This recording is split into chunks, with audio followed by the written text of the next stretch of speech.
Tungo po tayo sa balita sa lalawigan.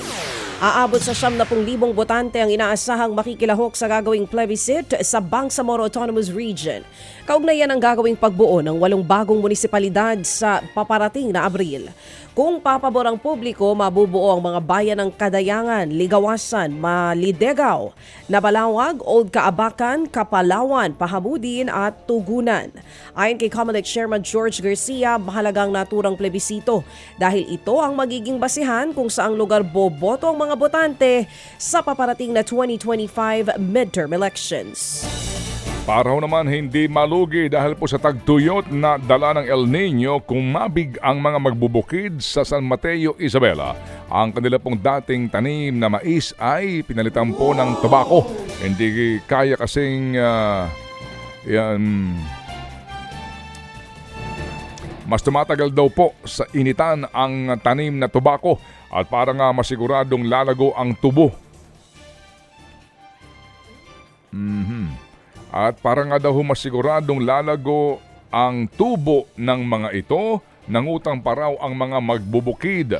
Ito'y para magtayo ng sariling water pump. Nangako po naman ng suporta ang lokal na pamahalaan ng San Mateo para sa mga magsasaka. Ginising naman ang malaking sunog ang mga residente sa Tanza, Cavite nitong Lunes ng gabi. Tinupok ng apoy ang mga bahay sa isang bahagi ng barangay Biwas. Inabot ng 2 oras bago naapula ang sunog. Patay naman ang 4 na miyembro ng isang pamilya matapos matrap sa kanilang bahay. Isa naman ang isinugod sa ospital dahil sa mga sugat at paso sa katawan. Inaalam pa rin ang dahilan ng apoy. Aabot sa 9 na milyong piso ang halaga ng pinsala habang 5 pamilya ang nawala ng tirahan. Habang sa lungsod po naman ng Iloilo ay aabot sa 100 pamilya ang nasunugan pasado alas 7 po ng umaga kahapon nang sumiklab ang sunog sa Barangay Airport, Mandurriao. 16 na mga fire trucks ang kinakailangan na rumisponde para nga makontrol at maapula ang apoy.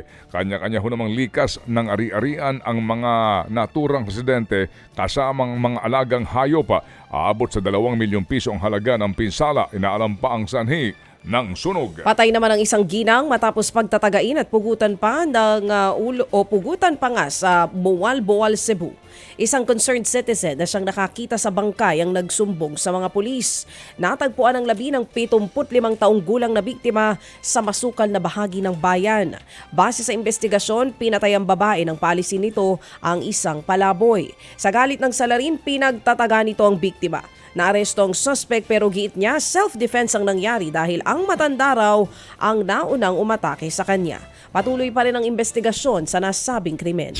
Ted Filon at DJ Chacha ngayon nasa Radyo 5 92.3 News FM Monday to Friday 6 to 10 a.m.